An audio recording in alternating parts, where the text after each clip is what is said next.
Hello everyone, Jenn from McCreath. It is Tuesday, March 16th, 2021. I haven't put a video up for a while. Haven't really known what to say other than that I've been watching the news and the media, and I guess the big issue today, and I guess yesterday as well, is that our beloved Premier is refusing to release what he claims was forecasting projections that led him to believe that it would be a safe time to call an election. I personally don't believe that there was any legit forecasting. Even if there was, the margin of error is probably too big for it to be worth even the paper it's written on. Look at where we were when the election was called. Vaccines had just literally been developed, and I don't believe any of them had actually been put into the arms of Canadians at the time. These new variants of COVID had just started to become a thing, and they were on the radar. I'm not sure if they were here yet in Newfoundland and Labrador, but we were aware that there were these different variants and that they were already going to be much more problematic. Let's not forget, folks. Take a sip of my coffee here. My beautiful Newfoundland mug. We were still allowing travel. We had gone from a level 5 all the way down to a level 2. We had been at level 2 for quite a while. That may have been the argument for why they thought it was a safe thing to do. Let's call an election. We haven't had any major case numbers for quite a while. But everything is basically open. We're still wearing masks, but things were open. Traveling is allowed, with exemptions. We learned last summer just how many travel exemptions were happening. So we still got people coming in and out of Newfoundland, going to the mainland Canada. Not just the Atlantic bubble, but people were coming in and out of Ontario, coming in and out of Alberta, in and out of British Columbia, and yes, I'll say it, people were coming in and out of international countries. In fact, today, I took note, we have one new COVID case related to, quote, international travel, unquote. So with all this in mind, I honestly don't see how any modeling would have been worth anything. The plus or minus margin of any modeling would have been insufficient to predict what was going to happen. If there really was modeling, it wasn't very good. If the modeling told our Premier it was safe to call an election, well, that modeling was wrong. Because less than a month later, we have this major outbreak. I think honesty is the best policy here. I think we realize that 95% of people who plan to vote have already voted. There's still a few votes left out there to fight for. But at this point, honesty is probably the best policy. And to sit there and cry secrecy and cabinet confidence or whatever the heck excuse, I just don't think it's a good look.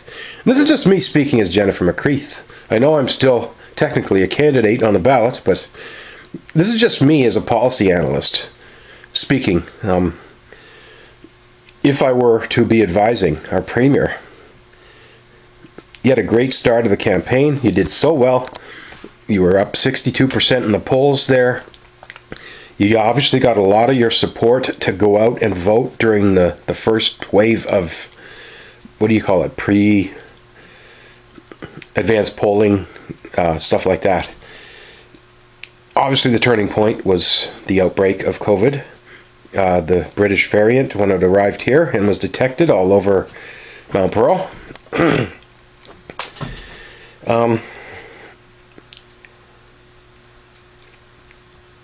to stick to your guns and saying we still believe this is the right thing, but we're not going to tell you why, it makes you look like a fucking corrupt, incompetent fool. Maybe that's what you are, Mr. Furey. I don't know. I've never met you. I didn't trust you or your party. That's why I got off the couch. the political couch. I haven't been involved in politics since 2017. But I was angry enough that I said, I got to get up and do something about this. I just can't sit back and let these people carry on with their bullshit. So I joined the party that I felt was closest to where I stood in terms of ideologies and values. And it's been a bit of a bumpy ride, but we've made it work. I still believe strongly in the NDP's platform and ideologies. And I really don't know what's going to happen. Is this election result going to be taken to court? Is it going to be thrown out? I don't know. What's going to happen if there's another election? If they order a new election like they do in court, we order a new trial because the first trial didn't go properly. Will I run again? I don't know. Am I going to win my seat? Probably not. But you never know. I'd hope that by March 16th I would have a better idea of what my April and May and June were going to look like. This election was supposed to be over on February 13th. I was supposed to know by then whether or not I would have a job as an MHA, or if I would not have a job as an MHA and I would be continuing to struggle financially and looking for work, as I've been doing for quite some time, as many other candidates I know are. It's budget season, which means it's also lease season. Those of us who are candidates who do not own property are probably renting, and a lot of us are left hanging. What do? Do we tell our landlord? Can we wait for the election to be over? Do we renew the lease and bite the bullet? Or do we announce that we're going to move out and downsize and go live somewhere where the rent's lower? This delay has been a disaster. And it's compounded by the fact that we're going through a global pandemic and that we've had this extra wave. I'm fortunate that I don't have kids. I mean, it's got to be a disaster for families having to negotiate. Parents, some are working from home, some have been laid off. The kids are in school, then they're not in school, then they're online learning, and we don't know. And if you're in Mount Pearl, you're probably all told to isolate for 2 weeks. And what does that mean for those who have to go to work? I mean, this is just a disaster. And it's ongoing, and it's still getting worse before it gets better. We've got all these vaccines, but none of them seem to arrive here. Now there's reports that AstraZeneca may cause blood clotting. Justin Trudeau says no, that's not the case, but I don't trust you either, Mr. Trudeau. I was watching that We Charity, what do you call it there, on TV yesterday. Inquiry. Yeah, you're all a bunch of fucking corrupt crooks, in my opinion. See, these, as you may know, I'm a trans person. And I've had trans surgeries, which means my body does not produce hormones through primary sex glands anymore. So we take pills, hormones in pill form. That opens the door slightly for risk of blood clots. So do you think I'm going to take an AstraZeneca needle when half the world is saying this causes blood clots? No. And don't just sit there and say, this is okay, it's the best for us. Show me your modeling, Trudeau. I don't think you have any. Just like Mr. Furey. I think you're full of shit. Absolutely ridiculous. Furey has to go. Trudeau has to go. And if they stay, I may be the one that has to go. I don't know where I'm going to go, but it's just not working out here in Newfoundland. A lot of people in minority groups, oppressed minority groups, times just keep getting worse instead of them getting better. There's politically correct minority groups that have gotten a lot of support by federal and provincial Liberals. Then there are other groups that have been left out in the cold to suffer. The trans community is one of those groups. I am worse off now in my life than I think I've ever been.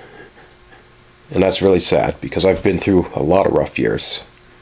going right back to 2009 when I lost what was supposedly a safe and secure job shortly after I came out as trans.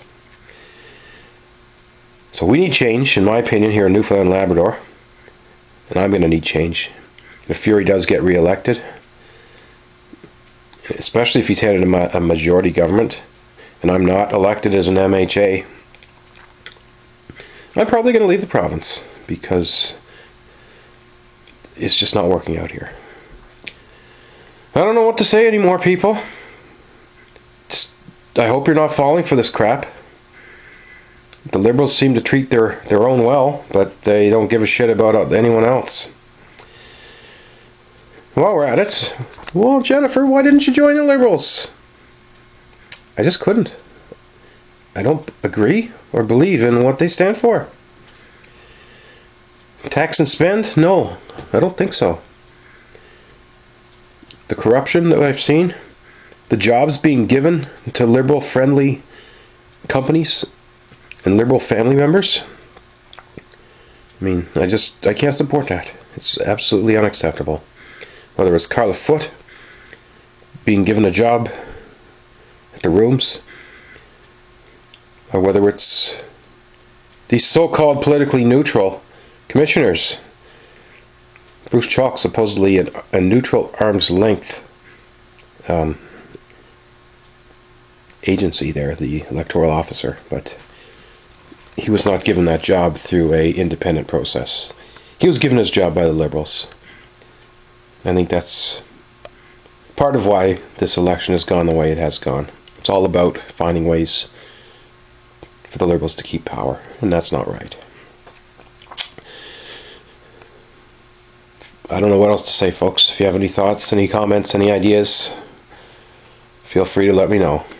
Thanks for watching my video today. I'm Jennifer McGreeth.